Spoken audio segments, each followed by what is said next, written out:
चंचुला की कथा। वाशकल नाम का एक गांव था जो समुद्र तट के पास स्थित था। उस ग्राम के निवासी स्त्री पुरुष सब दुष्ट प्रकृति एवं पाप बुद्धि के थे। मनुष्य पशुवृत्ति वाले और स्त्रियां व्यभिचारिणी प्रकृति की थी। उस गांव में एक ब्राह्मण रहता था जिसका नाम बिंदुक था। उसने अपनी कामातुरतावश रूपवती पत्नी चंचुला के होते हुए भी वह एक वेश्या के कोठे पर जाने लगा। इस कारण वह धीरे धीरे अपनी पत्नी से विमुख होता गया। कुछ समय तक तो चंचुला अपने काम के वेग को सहन करती रही, परंतु दीर्घ समय तक वह अपनी इंद्रियों पर नियंत्रण न रख सकी। वह एक जार से रति करने लगी। एक दिन बिंदुक ने अपनी पत्नी चंचुला को परपुरुष के साथ रमण करते पकड़ लिया। वह क्रोध में भर गया। जार पुरुष तो डरकर भाग गया, परंतु बिंदुक अपनी पत्नी चंचुला की मुक्कू से पिटाई करने लगा। चंचुला अपने पति से बोली, जब आप मुझे छोड़कर वैश्यागमन करते हो तो मुझे कितना दुख होता है। कभी आपने इसका अनुमान लगाया है? मैं अपनी काम वासना को दीर्घ काल तक किस प्रकार दबाए रख सकती हूं? पत्नी की बात सुनकर दुर्बुद्धि बिंदुक ने कहा, प्रिय, तुम ठीक कहती हो। तुम निर्भय होकर जार पुरुषों के साथ विहार कर सकती हो, परंतु उसके बदले में उनसे धन कमाओ। उस धन से हम दोनों का बहुत भला होगा। चंचुला ने पति की आज्ञा को मान लिया और पति पत्नी दोनों दुष्कर्म के मार्ग पर चलने लगे। समय आने पर चंचुला के पति बिंदु की मृत्यु हो गई।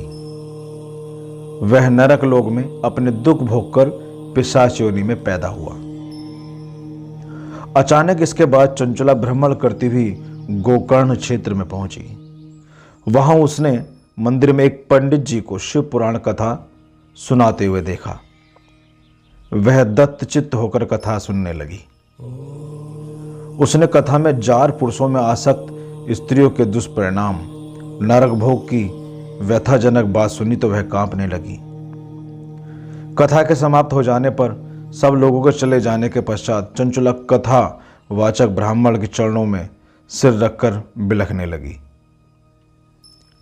ब्राह्मण द्वारा पूछने पर उसने अपनी सारी कथा सुना डाली और पश्चाताप करते हुए अपने उद्धार का उपाय पूछने लगी।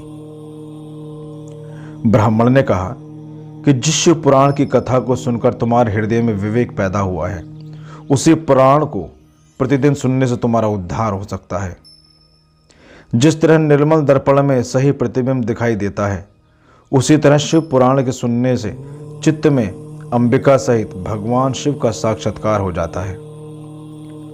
शिव जी की कथा सुनने और मनन करने से चित्त के शुद्धि तथा गणेश एवं कार्तिकेय सहित शिव जी की भक्ति प्राप्त होती है। शिव जी का भक्त उनकी कृपा से देव दुर्लभ मुक्ति पाकर लेता है। इसलिए हे चंचुला, तुम्हारे कल्याण का एकमात्र उपाय शिव पुराण का श्रवण करना ही है। ब्राह्मण की बात सुनकर चंचुला उनसे ही शिव कथा को सुनने का अनुरोध करने लगी।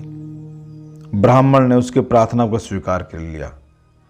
चंचुला ने पंडित द्वारा बताई विधि से स्नान किया। जटा वलकल वस्त्र धारण करके, शरीर पर भस्म लगाकर, रुद्राक्ष माला धारण करके एवं जितेंद्रिय होकर शिव पुराण सुनने लगी। इस प्रकार शिव जी के ध्यान में मग्न रहकर चंचुला ने समय आने पर शरीर का त्याग किया और शिवलोक में पहुंचकर उमा सहित भगवान शंकर के साक्षात दर्शन किए। उसकी श्रद्धा भक्ति को देखकर पार्वती ने उसे सदैव के लिए अपना सामीप्य प्रदान किया।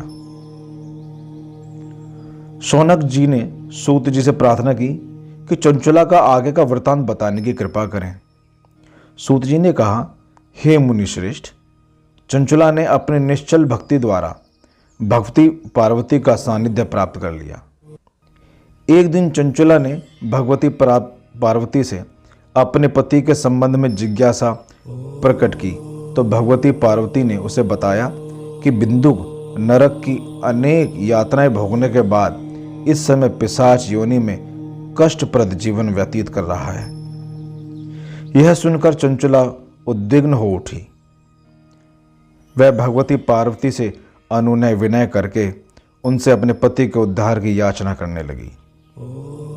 इस पर भगवती पार्वती ने तुम्बुरु गंधर्व को बुलाकर उसे विंध्याचल पर्वत पर जाकर वहां पिशाच योनि में पड़े बिंदुक को शिव पुराण सुनाकर इससे उसका उद्धार करने का आदेश दिया।